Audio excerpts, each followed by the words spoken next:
He was going around like ending all of Gotham's villains with this giant gavel. What the fuck? It was just awesome.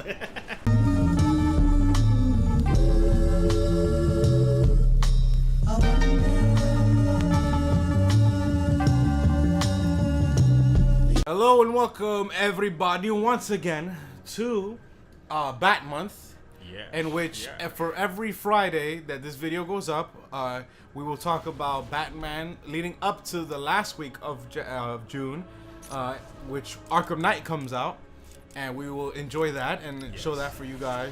We're gonna enjoy it sexually. And today it is Jesse and Javon. Booty daddy. Unfortunately, our compadre Jamie cannot be here. Compadre. Compadre. Right? He cannot be here to help us out with Arkham City today, because that's what we're tackling, which is a continuation from Arkham Asylum from last week's. So this is going to be fun. Yes. So today we're going to be talking. Well, Javon mostly is going to be telling me the in and outs of every villain. Being that I'm kind of behind on Batman for a long time, as I go through the challenge maps with every character. Okay. First and foremost, like I had said in the last video, where I was kind of getting confused about Cassandra's Kane's parents. Yeah. I want to get that out the way first. It was David Kane. David Kane. Yeah, I don't know why I was saying like all these other names. You're gonna die. Let's go with the God Batman. God Batman. God Batman. Yeah, that's Goddamn Batman. Yeah, I'm just saying it's just the one that really matters to me. Speaking of that, did you ever read that one? All-Star Batman and Robin?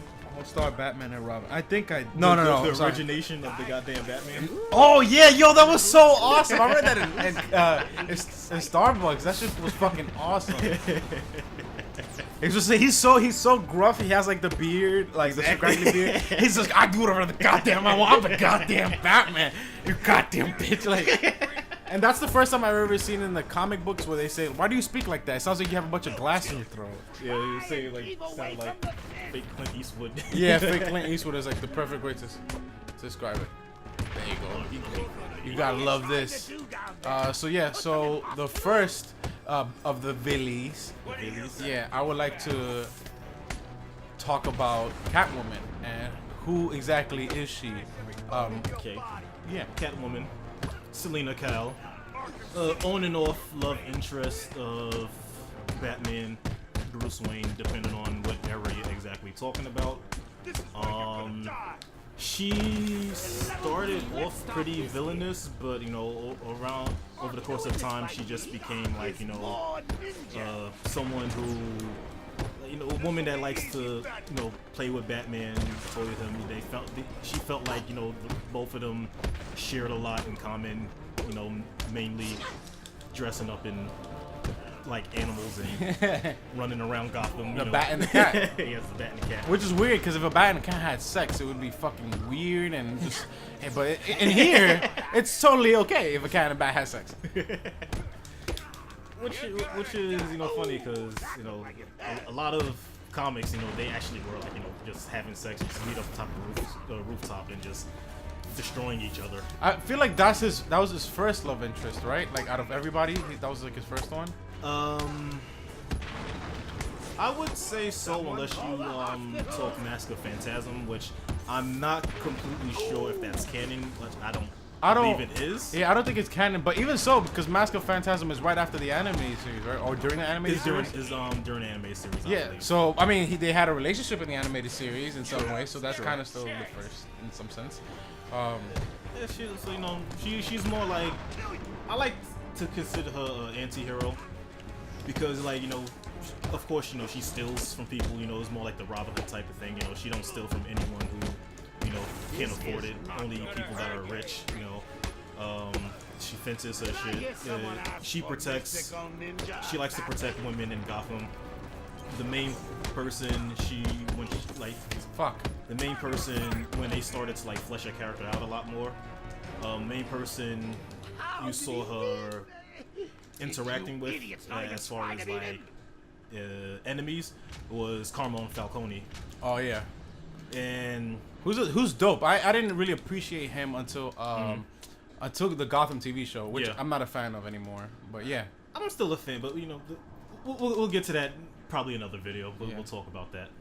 But yeah. So she has a good heart. Just you know, she does such a good person. Batman doesn't like, and he knows about it. It's his goddamn city. Nothing goes on without him knowing about it. So you know, he just likes to turn a blind eye to it.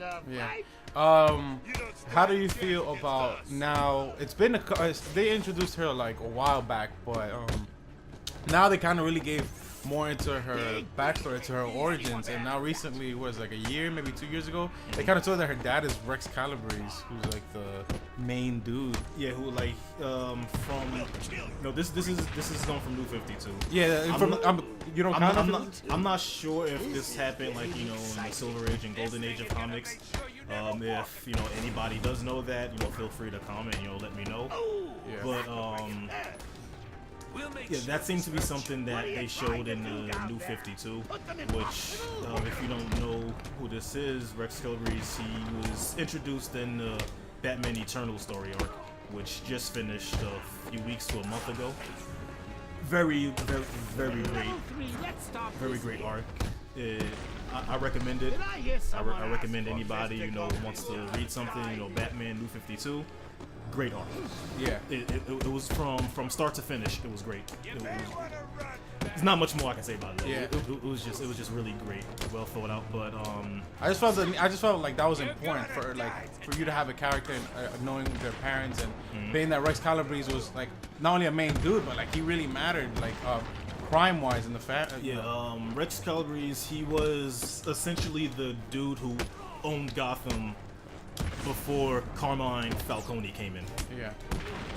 And what the thing I like about him is that, you know, he believes in the whole, you know, order of, you know, natural selection, you know, the strongest survive, you know, kind of like Apocalypse. Yeah. You know, he feels the strongest should survive.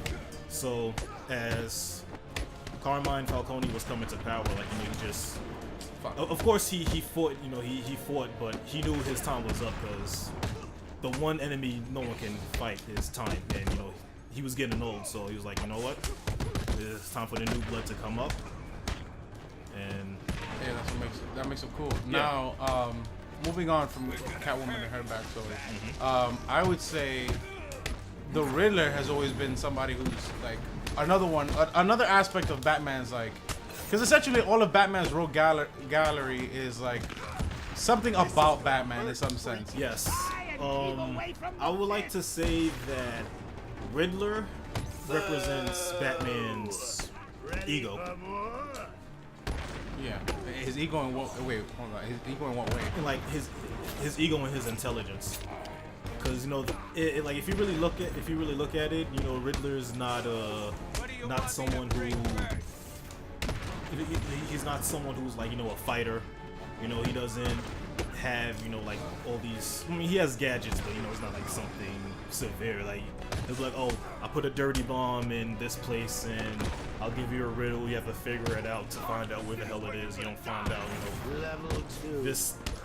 this you know, iconic landmark in Gotham is gonna be destroyed, or you know, half this city block, or you know, there's always something like that. Yeah. So yeah, it's like, you know, he represents Batman's intelligence, I would say.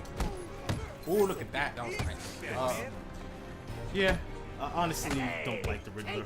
Why not? I think it's like, cool. I don't hate him. It's just that it's just you know me. I just hate the characters that just, you know, oversell what they do too damn much. Yeah. I understand. Like he just, you know, oh, riddle me this, Batman. I was like, maybe Batman doesn't want to solve your damn riddle. You know, you ever thought about that? Fucking Riddler. like why don't you ask Robin? You know, Yeah. like, It's funny because to be honest, a lot of Batman's oldest villains are literally old in the sense of they've been there since like a long time ago, since his origins of like the publication. Yeah. So a lot of them don't make sense anymore. Yeah, like the Riddler. His thing is that there's just riddles. So he just appeals to Batman's intelligence and his intellect. But there's nothing going for him. It's not like other people. So they kind of, there's not much Yeah, to but him. you know, he's iconic, so he's someone that stays. Yeah. He has to stay. I understand that. I'm just saying. It's just it's just one of those characters that like don't have anything, but it's still kind of cool. Well, I'm sorry. In case you didn't know, real name is Edward Nigma. Yeah. Just in case you have to try and. Oh yeah, yes. Edward Nigma. Let everybody know the names. I forgot about that. Or if you really if you want to be a dick, his name is Jim Carrey. Jim Carrey, a great Riddler. Yeah, Jim Carrey is the real life Riddler. Like I feel like that's what he is, and he was always meant to be. Riddle me this. Fuck. Riddle me that. Who's afraid of a big black bat? It's just that image stays with me at the end where he's like, oh, who's Batman? Who's Batman? I'm Batman. It's like, fucking love that. I think that is so great. It's like, what the hell's going on? Yeah, so there's not much to him. What about who I think now is one of the most popular characters? Oswald Cobblepot. Oswald Cobblepot? Yeah. Oswald Cobblepot is more anti-Bruce Wayne, in a sense. Okay, well, because where is he? He's like, not Batman. Mind you, very very clear difference of being Batman and being Bruce Wayne. Exactly. So why is he anti-Bruce Wayne and not anti-Batman? Because, whereas, well, I believe they changed it a little in New 52, but originally, Oswald Cobblepot, he was from the family, the Cobblepots, and they were actually like a financial rival to both the Waynes and the Pennyworth family. Yeah. So, whereas Bruce Wayne uses his money and influence to better Gotham, Oswald Cobblepot, aka the Penguin, he uses his money, power, and intellect to, put a thumb on Gotham's underworld. Essentially, he's the one that replaced Carmine Falcone. Yeah. Oh, so to take everything over, right? Yeah. Like his thing is like, he wants to take over Gotham and make it his. He wants to rule Gotham's underworld, which in turn would rule the whole of the city. Mm-hmm. So yeah, as far as like the money aspect, he's a character that very great in the Gotham TV show, but as an actual character, like I don't like him that much. Yeah, I don't really like the Penguin that much. And again, like you said, in Gotham the TV show, he's great. Yeah. And even in the animated series, he's really good too. Yeah. Because again, he does represent a side of Batman that the others don't. Mm-hmm. And he's kind of a dick, and he has gadgets, and he's kind of interesting, and he's always Danny DeVito to me. As you can tell, I associate a lot of these people with their real life actors and counterparts, except for Batman, which I'm waiting till what's his name, Ben Affleck, has become the Batman, like in his essence. To me, Batman is always going to be Kevin Conroy. Like, yeah. He is Batman. Yeah, listen, voice-wise, and I'm gonna hear it in my voice. I'm gonna hear it in my head when I read comics. But when it comes to physically seeing, I don't want to see Christian Bale and everybody be like, "Oh, Christian Bale is like the real Batman." No, fuck you. It's either Kevin Conroy or in real life, it's gonna be fucking Ben Affleck, which is gonna be amazing. Anyway, okay. So that's why I think he's cool. Who's next? Who am I missing? We're going like old school first. Yeah, old school first. Then fuck. If we're going old school, we have to talk about Harvey Dent. Yeah, AKA Two-Face. Two-Face. Dos caras. Now. Sin caras. He has two faces. I fucked that up. As a villain, he's not really much of, I would say, a big threat to Batman, but I actually do like him as a character. His personality-wise, if we're talking about how his villains represent him, I would say he represents his sense of justice. Yeah, justice. Justicia. But whereas Batman, he believes in justice for everybody. He had a tragic life. Of course, everybody knows the story. I'm not going to get into that. Yeah. I feel there's no need. But Harvey Dent also suffered tragedy. I believe, like I said, because New 52 and original, they kind of clash sometimes. So that's why a lot of times I'm not 100% on Origins. On who's who? I'm switching characters, by the way. Just okay. Continue. But originally, I believe his wife was murdered by like mobsters or something like that, because he was a defense attorney, and he's putting away dangerous mobsters, and of course, if you've ever seen a goddamn movie, they don't like that. Yeah, trying to put you away. So she was killed. I believe this showed up in The Long Halloween, which is another great arc pre-New 52. You should definitely, that's another one you should check out. But yeah, she was essentially murdered, and he got his name Two-Face because that's what he was called, by both mobsters and GCPD and other attorneys alike, because his two-faced demeanor and attitude. So I guess like as a joke during one of the trials, he was trying to put one of Carmine's Falcone top guys away. They tossed a big thing of acid on his face, and it hit half his face.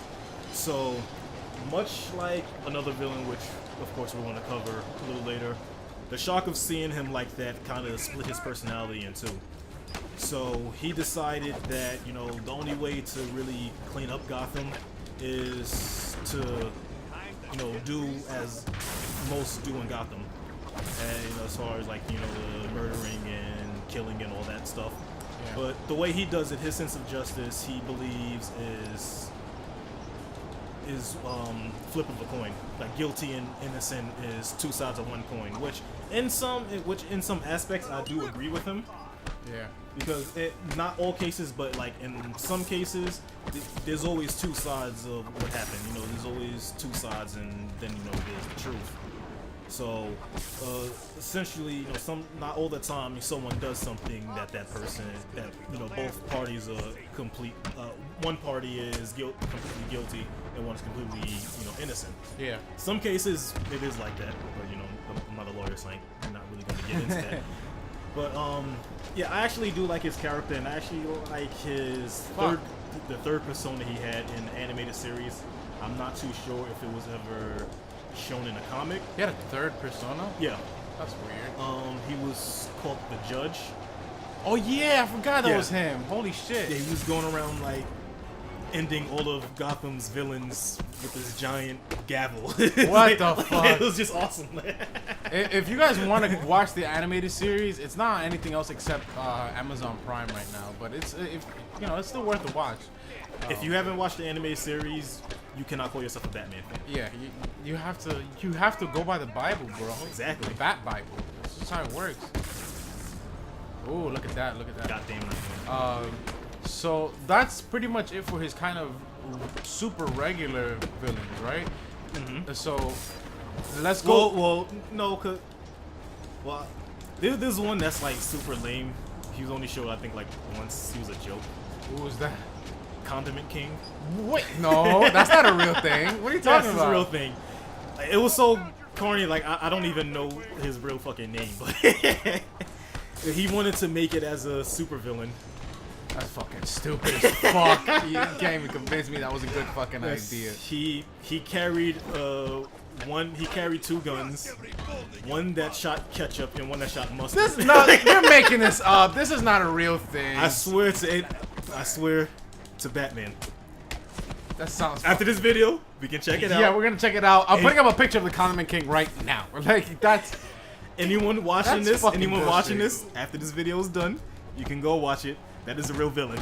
That is a fucking real villain. You really think I can make something up like that? No, but it's just I don't want to believe that that's a real thing, Fuck, I'm really got hit by that big dude. Now, I'd say no. There's more regular villains. Yeah, but that matter to Batman. That really like kind of represents something in some way. I guess I don't know. Not really have to represent anything, but like just that matters.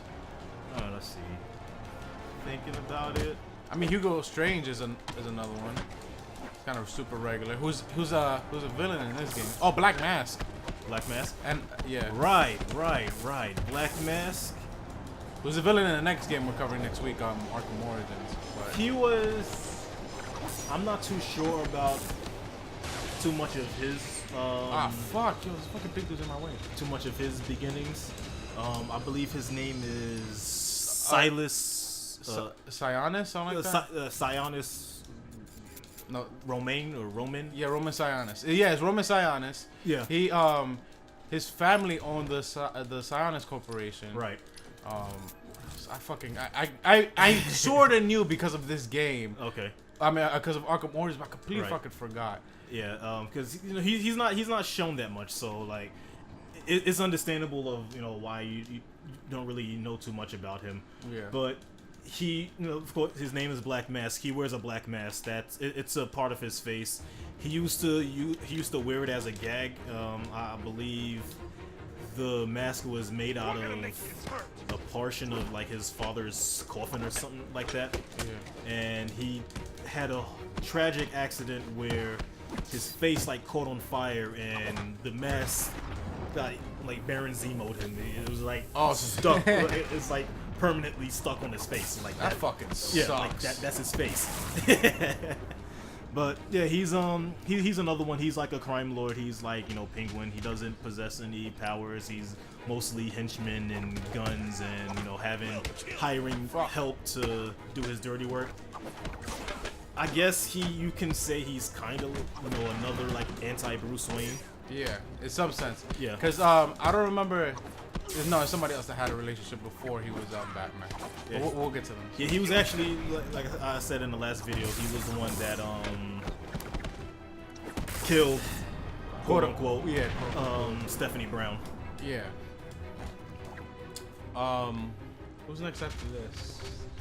I'm trying to remember who is one of his great villains. One of his great villains? Yeah. Scarecrow. Oh yeah, there you go. The old psychiatrist turned crazy man. Yeah. Which is kind of isn't that such a Batman thing? I know where you're going. Fucking. But if you really think about it, yeah, like all of his villains are nuts. But if you really think about it, Batman and Superman, they're clinically insane. No, Batman and Superman are both the craziest people. And nobody's as crazy as Batman and Superman. The amount of trauma that they both deal with on a daily basis would fucking turn them into sociopaths. They would have to detach themselves emotionally from the shit that they see on a daily basis. Does not Batman do that? Yeah, Batman does. Batman will break your bones and not shed a tear. He doesn't give a shit. In fact, if you shed a tear, he'll call you a bitch. Yeah. And Superman is like that to a sense. He'll beat up a villain and he'll show some remorse, but because he's a pussy. But to fucking destroy stuff, that still takes like some sort of like craziness. But yeah, Scarecrow. Yeah, Jonathan Crane. Dr. Jonathan Crane. Excuse me. Sorry. Yes. Dr. Jonathan Crane. Which, of course, if you know anything about Scarecrow, you can already guess exactly what he represents as, Batman rogue galleries. The fear. Yeah, he's the fear of everything that Batman represents in terms of fear. Either him becoming the fear of the people, or his own fear of bats, or his own fear of like one day never being able to fully accomplish his goals at the end of his life. So yeah, it's a big aspect. The Scarecrow is a big aspect of this whole thing. The Scarecrow's main premise, of course, I'm quite sure most of you know this, but for those of you who don't, he's a doctor. And a very good biologist, and he has his own patented fear toxin, which has multiple effects depending on how he's his mood for that day. Sometimes like he might put it in your brain that you're seeing demons and monsters. He might have one that makes you see your biggest fear. I remember in the animated series, he created a toxin that actually took away your fear. And of course, a lot of people would think like, oh, well, take away fear. Oh, well, what's so bad about that? Fear keeps you from doing a lot of stupid shit. A lot of dumb shit. Fear is such a necessity of human nature that if you don't have fear, there's a lot of things that just won't work right for you. Exactly. Fear is, you coming home from work at 3 in the morning and, like, oh, I got this shortcut down this alley, but it's dark. I would walk down there, you know, it'd save me 20 minutes from my walk, but, you know, I can't see anything. Yeah. And you don't know what the hell's happening. It could be some homeless man, you know, about to rape you. It's like they'll stab you. About to touch you in a weird way. Exactly, you know, that's fear. You know, fear is, you know, like, you know, oh, I want to buy this new game system or this new game, but, you know, I have to pay rent. If I don't pay my rent, I'll get evicted. That's fear, you know. Fear is something that you need. It's been ingrained in us since, you know, early man, you know, back when, you know, I'm sorry, I believe in evolution. I'm not a creationist. You know, I respect everybody's, I respect everyone's beliefs. Nah, fuck you guys. There ain't no shit. But yeah, you know. Damn. That was Jesse. Okay, But it was there since, you know, early man. You know, that's the main reason why humans fear the dark, is because we lost our night vision some time ago. So we don't know what's out there, and our imagination plays a great deal of, you know, what could be out there. Man. It's the same that, you know, why, you know, you think of dragons and shit, 'cause, you know, it represents three of the things humans were afraid of at that time, which was, you know, the breathing fire, which, you know, lightning, Yeah. which is astrophobia. Listen, I didn't know you knew the phobias that well. I don't, you know, I played a lot of DCU. On the lighter side of what fear actually is good is ambition. Is Yeah. if it, the reason that people want to do more with their life, the reason why Batman wants to do more with Gotham is because of being scared in some sense. Yeah, he's like he's gonna fail the city. Yeah, and like fucking outrage. This city. But you're afraid of being, you know, some regular dude like living in the hood, you know, like, so you try not to do that. You try to be a better person. Exactly. So that's, you know, fear is a lot of things, which is why, like, you can understand the Scarecrow's like whole shtick. I just see, but like he just likes to scare people because he's a fucking creep. No, he is a creep. I want to make you afraid. Like, I like. what is wrong with you? You're just weird. Like,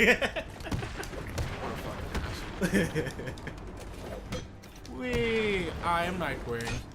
yeah, but the three fears, you know, people think of dragons is, you know, the lightning, astrophobia, which is, you know, people thought was fire, but, you know, it's lightning. The fear of snakes. I don't remember exactly which one that is. I don't know. I used to know them for that one too. The fear of, you know, dragons have claws, so then there's the fear of like, you know, large predators like, you know, fucking bears and wolves and lions, you know, shit like. And oh my! But yeah, like, God damn it. You have two of those, you know. Why you letting him whoop your ass with one? Fucking, it's annoying. Yeah, but I don't think you have all the moves though. That's his thing. He's a DLC, so he's not gonna have all the moves. Yeah, you're right. Next. Yeah, the next one I'd say somewhat similar is Poison Ivy. I feel like she's somewhat similar to Scarecrow in the sense of like using something in order to do something. So for Scarecrow, he uses a fear toxin. For her, she has like plants and all this other shit. So Poison Ivy, Pamela Ivy, Pamela Isley. Yes. She's not related to Mr. You know, Ronald Isley. Mr. Your footsteps, baby, in the dark. That was good this time. Justice. Yeah. But she's another one nowadays. Is like she's not fully villain, but you know she's more towards villain. But you know she's like, you know, not super extreme. Yeah. I would say she represents a little bit of a mix of both Batman and Bruce Wayne. You know, the whole sex appeal. Yeah. And lust. Shout out to Uma Thurman for being Poison Ivy. True. She was kind of sexy in that movie. I would have. To be honest, I'm pretty sure, like, you know, she played a big part of, you know, my huge love for redheads. Yeah. Of course. Look at that body, and you associate that naturally with, you know, redhead. Yeah, especially, you know, with the whole music, that super Valvinus sexual music that they used to play every time she was on screen. Yeah, but she's a great villain. You know, she's like you know, like most, she's not combat heavy, but you know, she's a extremely like world-class botanist. and botanist and biologist. She has, she suffered an accident which had her skin, especially in her lips. She's toxic to the touch, and she's immune to all types of poisons and venoms in the world. She's immune. She has immunity to all of it. That's fucking awesome. Yeah, but you know what that sucks for? Drinking. True. Yeah, she can't really drink like that. Yeah, I mean, she can't get drunk. That's like the suckiest part. Like it has to be like something probably like super fucking potent. Yeah. She has control over plants, which you wouldn't think that is like anything special, but she has like these man-eater plants that just fucking wreck you like a damn. Like she might make a dandelion that's really a goddamn lion. Like so yeah. It's like it's shit like that. But she usually is mostly her plants to to do her fighting and do her dirty work, and she has like hypnopollen, which she uses. Yeah. Which she uses to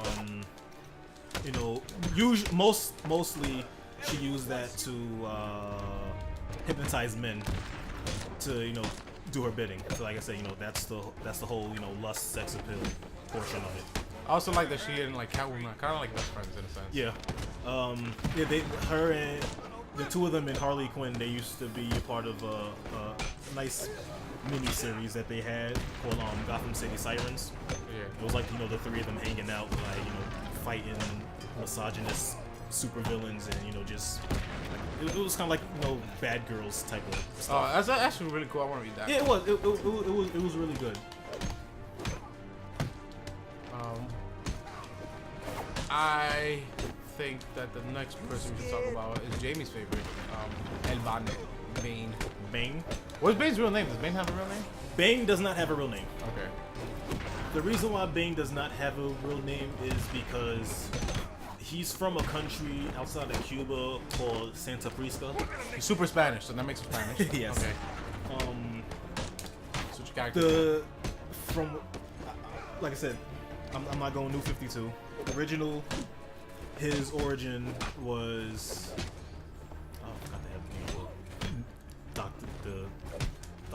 Dr. Midnight, Mr. Midnight. Yeah. Looking Red Robin. I hated that one.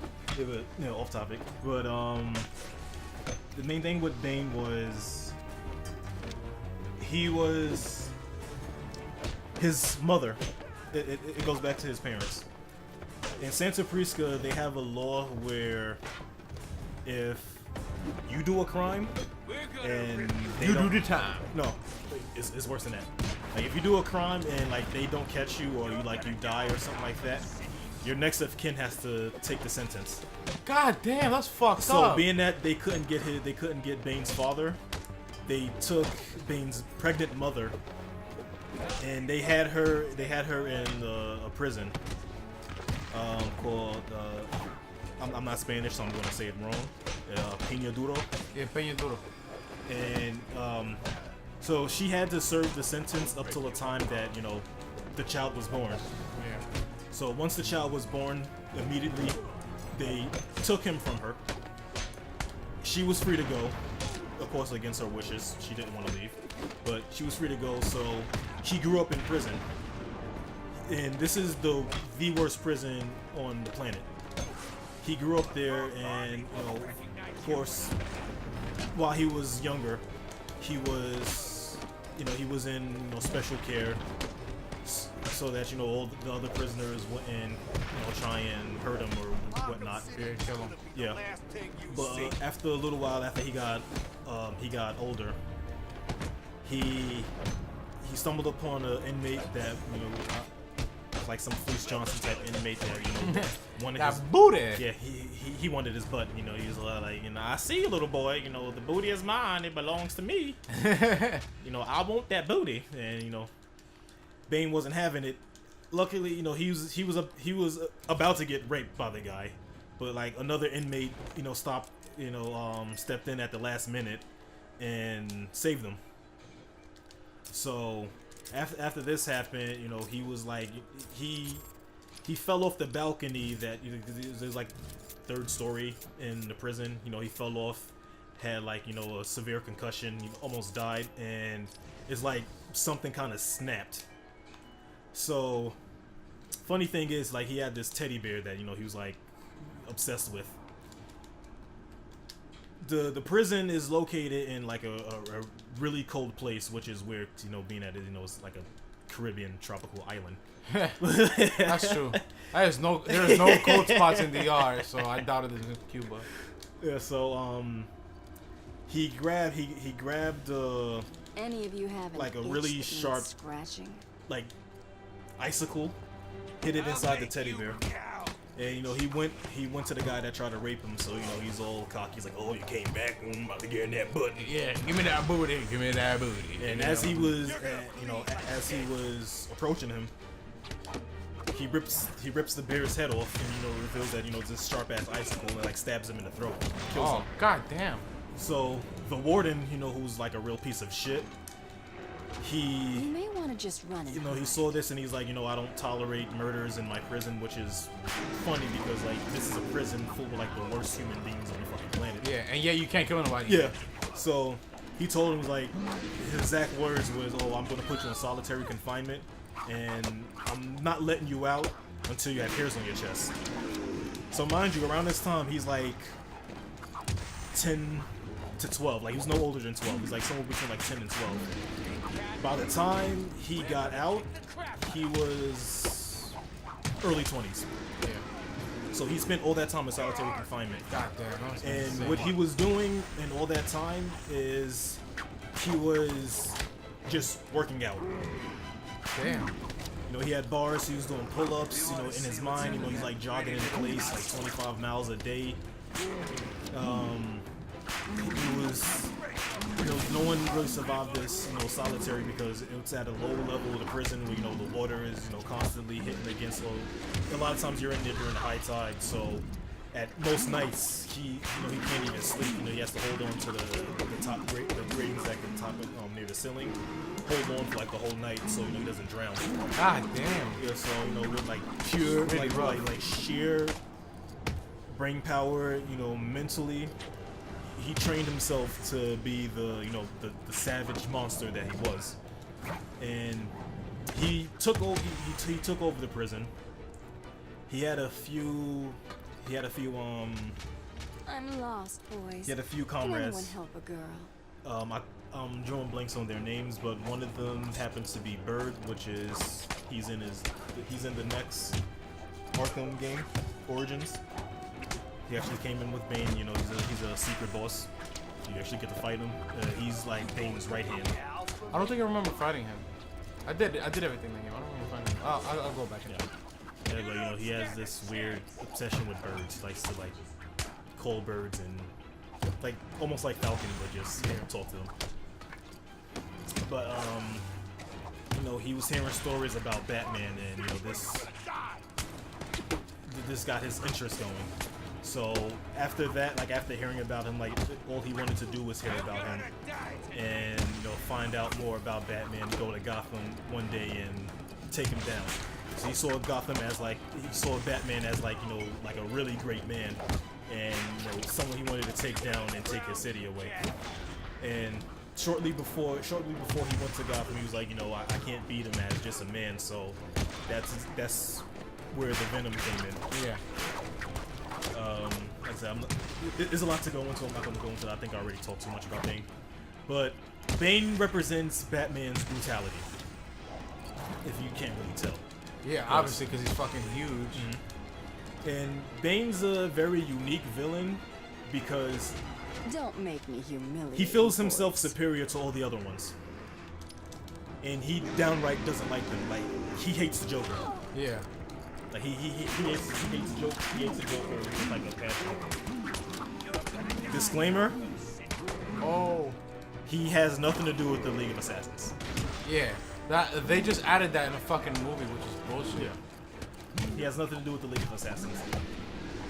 You know, like I said, he's not a fan of any of other Batman films. That's why you really see him Working together with anybody or really kind of Damn. fucking with them. Yeah. Man, Batman has a lot of villains. Now that I think about it, like we still have like a couple more. Well, you know, we're just getting like, you know, like his main villains. That's the main thing. I would say we should spend the last bit talking about the biggest villain. Ra's al Ghul. I'm just fucking Ra's al Ghul. That to me, that is one of Batman's big. That is Batman's second biggest villain. Well, Well, you don't agree with that? no, we're just not really gonna rank his villains. Is because like I'm just saying personally to me because you know. Well, I will say the only reason why I would rank I would rank Ra's and like talking about core villains. I'm not gonna go into like New 52 villains, which you know are awesome, but you know, I'm not gonna really go Firefly and stuff like that. Yeah. No, Firefly's not New 52. I mean, but like those are minor villains. No, also I'm not gonna go into like the newer villains. I'm talking about like you know Batman's biggest villains. Batman's biggest villains are all the villains that know his secret identity. Yeah. Which is Bane, Ra's al Ghul, and Hush. Oh yeah. Hush does know how to make it too. Yeah. So Ra's al Ghul, he had a name, but it was so long ago he doesn't even remember. The man is like 700-800 years old. Yeah, he's centuries old. He's a really old dude. The reason why he's so old and still alive, because I'm quite sure you like not understanding how, is that even if you do watch the show Arrow, which you know they mispronounce his damn name. Yeah, I mean certain people mispronounce his name. Ra's al Ghul. Yeah, as we stated in the last video, which I fucking bombarded with. Yes, you did, which I loved. Yeah.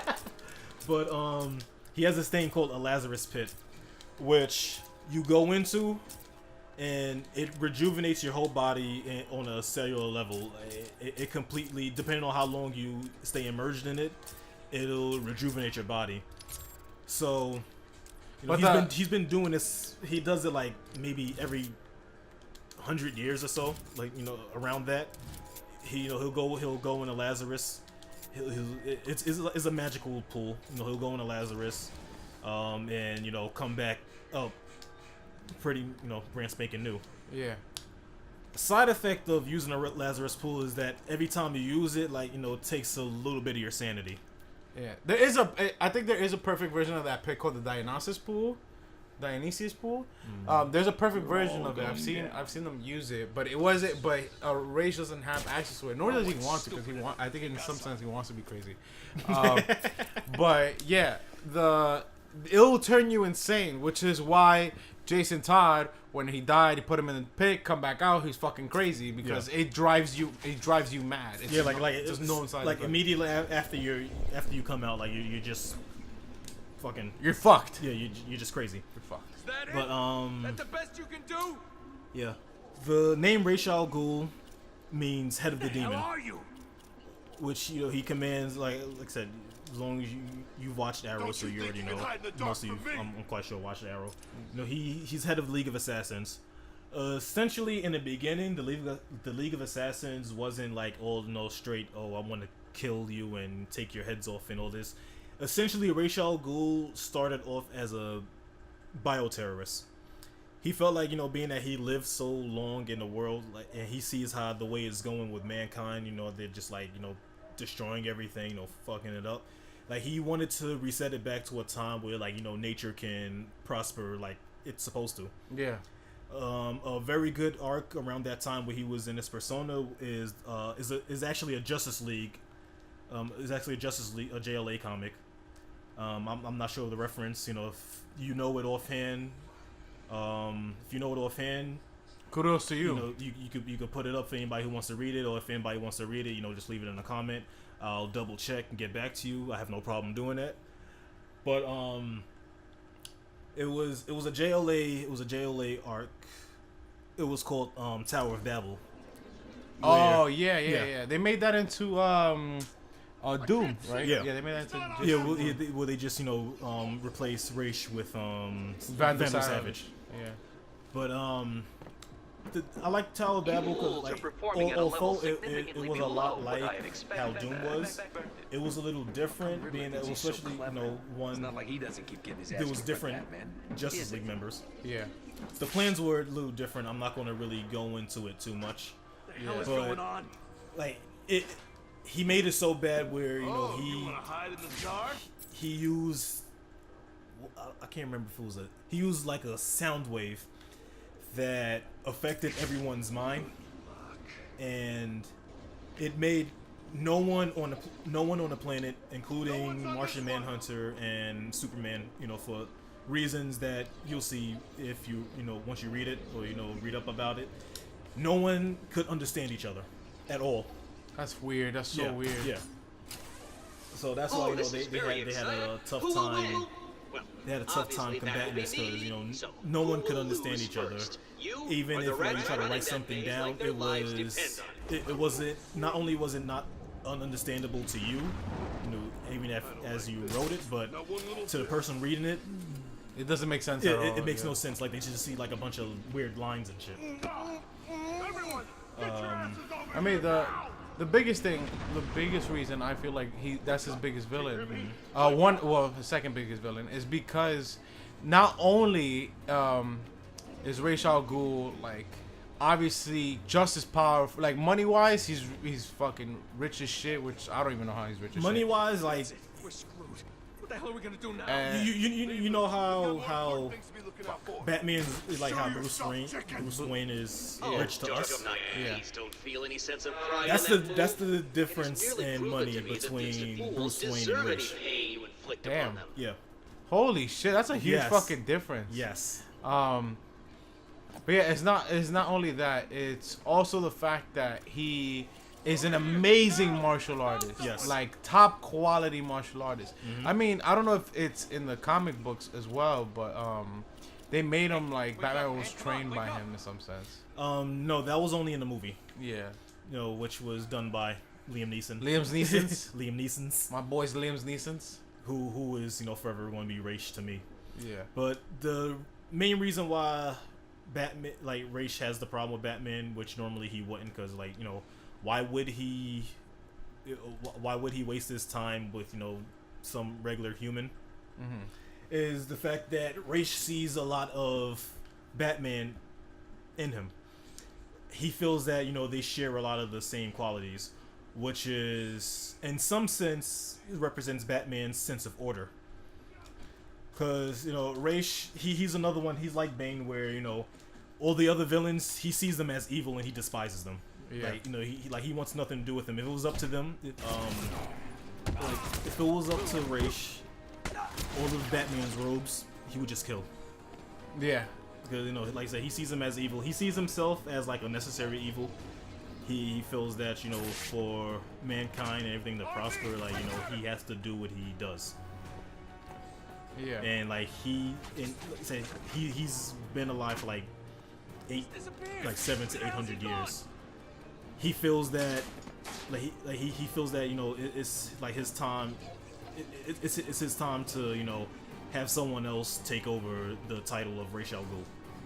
Yeah, he wants to pass down his thing. Yeah. His legacy. The crazy thing that Do I not let him scare you. was amazed at He uses also a is that simple he respects collection of Batman theatrical so tricks much. and pantomime Yes. effects So to much strike so terror into that your he doesn't tiny call him. Jamie loser pointed this out to me the other brain. day. He doesn't call him anything else. He calls him detective. He calls him detective, exactly. He doesn't call it. He knows his real name, and he knows he's Batman. There's no point. He said that he doesn't feel like there's a point in calling him either. He calls him detective because he's the world's greatest detective. Exactly. So why, you know, it's crazy. To me, it's crazy that that's so much respect he has for Yeah, him. he has a lot of respect, which is the main reason why, you know, he hasn't revealed to the world that, you know, he's Bruce Wayne, or he hasn't told any of Batman's other enemies that, you know, who he is. Yeah. You know, because is the vast amount of respect. What Ra's wants to do is, like, you know, if he has to kill Batman, he has to defeat him. The only way he's going to do it is when Batman's at his peak. You know, he's not going to do any cheap, underhanded moves. He's going to play Batman's game, and, you know, he's going to launch attacks where, you know, he'll actually see coming, to, you know, give him time to prepare. Like, he wants him at his best for when he takes him out. Yeah. So we'll just see. In any case, we do apologize. We do. We're sorry. We're so very sorry. We're sorry. If you could see his face, it'd be adorable and gorgeous. Yes. So we end this video on blind justice. Goodbye, everybody. See you next Are week. you feeling See you later.